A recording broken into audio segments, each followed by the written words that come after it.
In the year 1879, a young man of 16 departed from his father's farm and headed to Detroit. This was a time when the only means of transportation were trains or horse-drawn carriages, and the first automobiles were considered racing machines for the wealthy. However, this young man would go on to establish a car company that would revolutionize the automobile industry and alter its course forever.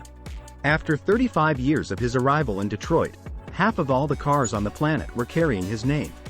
This young man, Henry Ford, would become one of the wealthiest men in American history. This is the inspiring story of his life. But wait! Before we dive into today's topic, we have an exciting announcement to make. From today, you can join our fantastic giveaway. To participate, all you have to do is subscribe to our channel, follow us on our brand new social media and share your favorite content. You can enter as many times as you like to increase your chances of winning great prizes. For all the information, visit the link in the description. We wish good luck to all who participate. Now back to our topic. Henry Ford was born on the 30th of July, 1863, on his father's farm in Dearborn, Michigan. William Ford, his father, owned a farm where the entire family lived and worked. As the eldest son of 6 children, Henry was expected to take over the family business.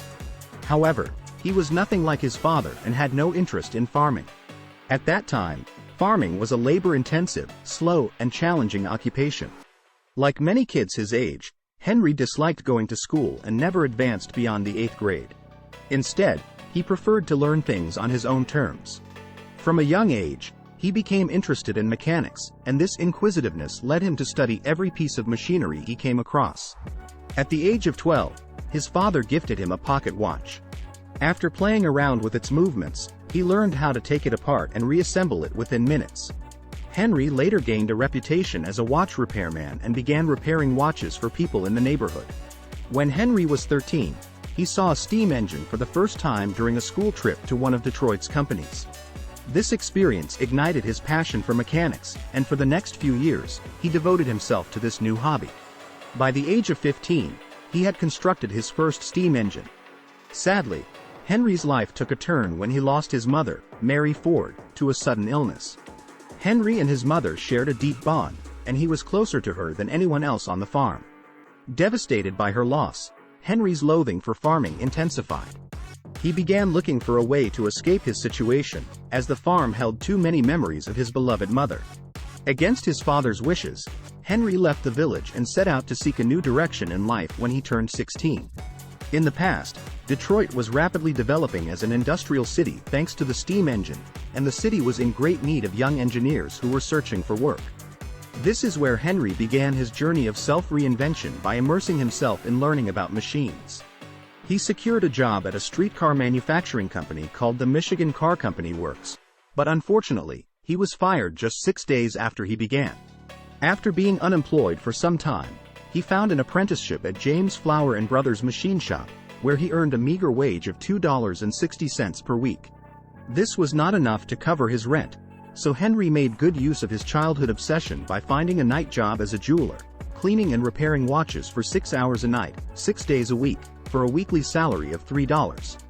Despite juggling multiple jobs to make ends meet, Henry still found time to study and experiment with machines whenever he had the chance. In 1882, when he turned 19, Henry Ford decided to return home to Michigan, but he still disliked farming. Instead, he spent most of his time playing and experimenting with the machines he found on the farm. Fortunately, his father had purchased a portable steam engine, which had quickly become commonplace among farmers. Henry spent most of his time with this machine and became so skilled with it that a neighbor at his father's farm paid him $3 to operate his steam engine. From there, word of Ford's talent and gift for machines spread across Michigan. Eventually, Henry's talent caught the attention of the district representative of the Westinghouse Engine Company of Schenectady, New York, and the company hired him. Henry's job was to travel throughout southern Michigan, setting up and servicing Westinghouse steam tractor engines. In 1885, Henry met Clara Jane Bryant at a New Year's Eve party, and they got engaged the following year. As a wedding gift, Henry's father gave him 40 acres of land, but rather than turning it into farmland, Henry had other plans. In 1891, Henry and Clara moved to a small apartment in Detroit, where Henry came across a British magazine and learned about the gas engine.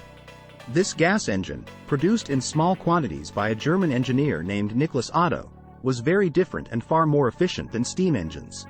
Unlike steam engines that required 30 minutes to start up, this new engine didn't need any external combustion source. The engine did all the combustion it needed internally. Although this new engine was quickly becoming popular in Europe, only a few people had heard about it in America. Fortunately, Henry found someone in the city who owned one, and he immediately fell in love with it. However, he couldn't understand how it worked, and the fact that the gas engine was powered by an electric spark made things even more complicated. Knowing he had to learn more about this engine, Henry applied for a job as a night engineer for the Edison Illuminating Company, with a monthly salary of $40. At the time, the company was the largest electric company in Detroit, generating electricity for 1,000 homes in the city using a steam engine. His primary job was to fix the engine whenever it broke or developed a fault, but when it was working fine, he had plenty of free time to learn about electricity and how it worked.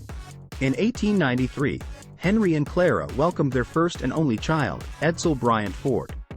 Just 3 months after his birth, Henry was promoted to the position of chief engineer, with a salary of $100 per week. That same year, Henry accomplished his first working gas engine, marking the first step towards his ultimate goal of creating a horseless carriage. On June 4, 1896, at precisely 1:30 a.m., he completed his experimental car, which he named the quadricycle, using a gasoline engine. The quadricycle was essentially a primitive contraption consisting of 2 bicycles placed side by side, powered by a gasoline engine. Although the experiment was successful, the vehicle had a few issues of its own.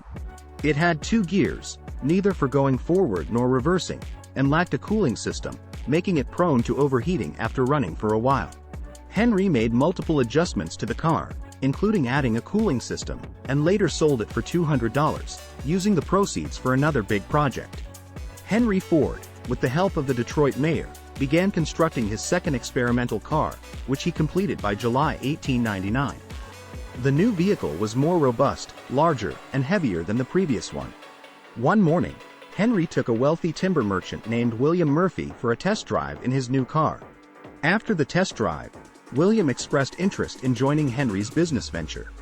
They sealed the deal with a handshake, and on August 5, 1899, the Detroit Automobile Company was born.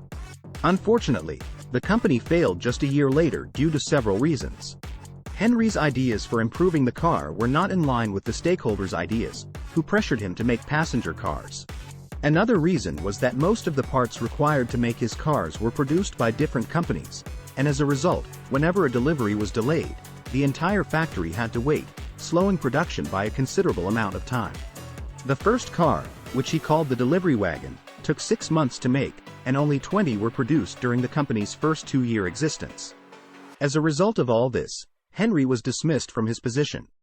Despite the failure of his first company, he remained optimistic. Henry was relieved when he was fired because there was less pressure on him, and he could now focus on other things. He decided to turn his attention to racing cars. The reason was simple. Racing cars had become a popular sport in the United States, and Henry wanted a platform to showcase his car's quality. Furthermore, despite knowing many popular people in the city, not many were willing to invest in his ideas after the Detroit Automobile Company's failure. A year later, Ford's newly designed racing car defeated the vehicle of Cleveland automaker Alexander Winton, as well as the nation's leading national racing driver, Grosse Pointe. Henry's 26-horsepower vehicle became the talk of the town, giving investors the confidence they needed to back Henry for a second time. The result was the birth of the Ford Motor Company, with Henry as the chief engineer. Not too long after, Henry's position was once again in jeopardy. The reason was that he continued to work on making race cars, which infuriated his investors. They wanted him to create passenger cars they could sell to the masses, so they brought in another Henry Martin Leland, to do their bidding. Ford was annoyed that they had brought in someone else to take over his place, so he left the company. With Henry Ford gone, the name of the company was changed from the Ford Motor Company to the Cadillac Motor Company. Henry, along with a former racing cyclist named Tom Cooper, continued building racing cars. In 1902, they produced the Ford 999, an 80-horsepower car that was driven by Barney Oldfield, a former bicycle racer who had never driven an automobile in his life. surpassing Winton's car again. By 1904, Henry's new car broke all the American records, driving at a top speed of 91.4 miles per hour. With these records and victories, Henry established himself as the best American designer for racing cars. With that kind of reputation, he knew he would be backed again by investors whenever he was ready to start his third company.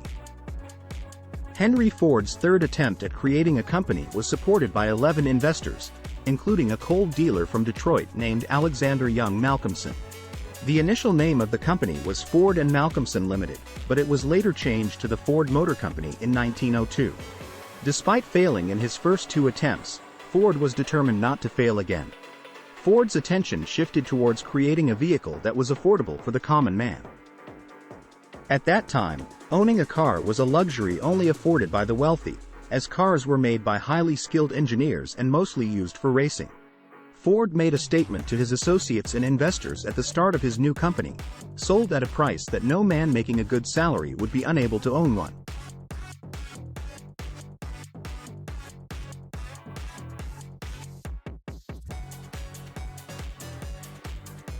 Ford had a talent for attracting and identifying the best talent in the business, and he hired many young men who shared his vision.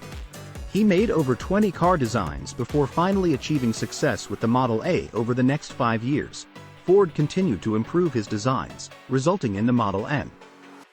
However, what really changed wasn't the improvements to his designs, but how they were made. One thing Ford learned from his failed businesses was the importance of having one manufacturer responsible for supplying most of the parts needed to build his cars. He found a machine shop in Detroit to do just that. During a trip to Chicago, Ford witnessed the assembly line concept at a slaughterhouse, and a bright idea came to him. He realized that if he could incorporate the same idea into building his cars, he could make more cars in a day. At the time, Ford and many other car makers put together one car at a time, resulting in slow production. In 1904, Ford raised more money and built his own factory.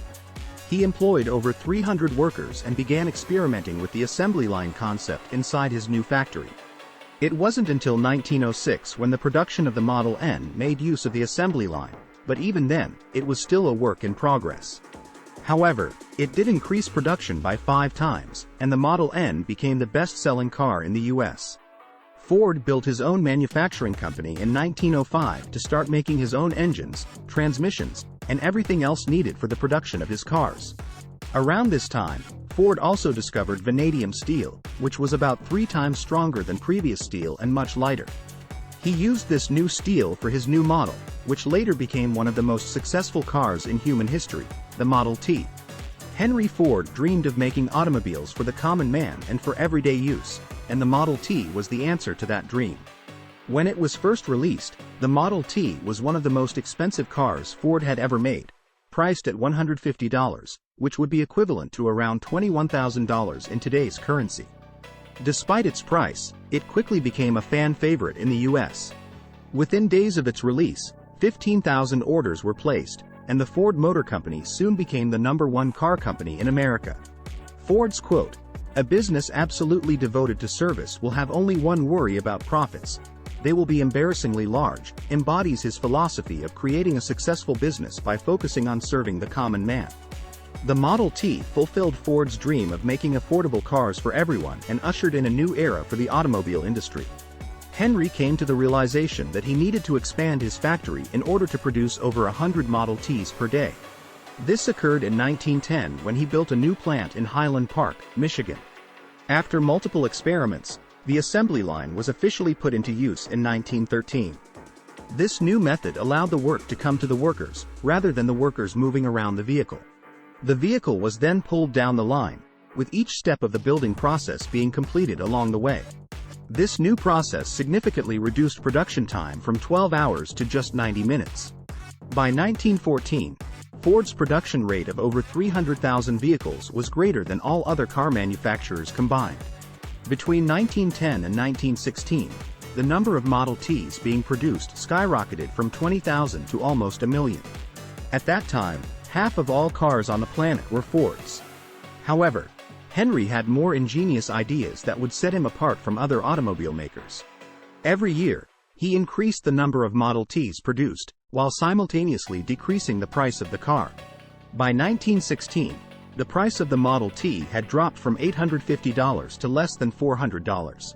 Although Henry revolutionized the automobile industry in America with the assembly line, many of his workers were unhappy with the new innovation. Some found doing the same task repetitively to be monotonous, while skilled craftsmen felt their new roles were demeaning as they were assigned just 2 tasks instead of building an entire car. As a result, workers began to leave Ford to work for other companies. To combat this, Henry doubled the workers' wage, raising it to $5 per day. Many companies laughed at this move, believing it would quickly bankrupt the company. However, it did the opposite. Mechanics from all over the country flew to Detroit in search of higher wages. Ford's philosophy was, "We believe in making 25,000 men prosperous and contented, rather than following the plan of making a few slave drivers in our multi-millionaire establishments." Not only did Henry increase the wages of his mechanics, but he also gave them an hour off from their required work hours. This shift change allowed Ford to hire a new set of workers for a third shift, creating a 24-hour operation. Soon enough, many other car businesses had to follow suit to keep their workers from leaving for Ford. In 1919, Henry grew tired of the interference from other investors in the company and decided to buy them all out. This resulted in several millionaires in Detroit, but it also made Henry the sole owner of the largest automobile company in the world. Later, he made his 26-year-old son, Edsel Ford, the president of the company. However, it was Henry who truly ran the show. Nonetheless, absolute power over the company came at a cost that even the wealthiest man in America couldn't ignore. Henry remained steadfast in his conviction that the Model T was the most desirable car for the majority of people, ignoring the growing popularity of pricier and more stylish vehicles like Chevrolet. He was rigid and obstinate, dismissing advice from other Ford executives, even from his own son Edsel, who urged him to develop a new model. However, by the late 1920s, sales figures were dropping, leaving Henry with no option but to retire the Model T assembly line and begin work on a completely new car. The Model A was introduced in 1927 but was no longer produced at the Highland Park factory. Instead, Henry opened a larger factory along the Rogue River in Michigan, where he could oversee the entire manufacturing process, from refining raw materials to final assembly. This factory was the largest in the world, producing not only cars but also steel, glass, tires, and other components. Nonetheless, Henry's one-man control over decision-making was no longer effective, and by 1936, Ford Motor Company had fallen to third place in the U.S. market, trailing behind General Motors and Chrysler. Despite Henry's innovative V8 engine design, the company struggled, and with the onset of the Great Depression, they were forced to lay off workers and reduce rates. In 1943, tragedy struck when Henry's son died of stomach cancer. Henry continued to lead the company for 2 more years before passing on control to his grandson, Henry II. Henry retired to his estate, where he died from a cerebral hemorrhage on April 7, 1947. Life is a series of experiences, each of which contributes to our growth, even when we don't realize it at the time.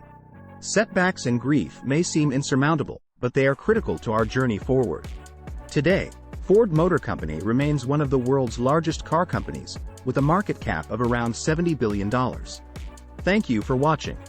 If you enjoyed this video, please show your support by liking and subscribing for more content. Until next time.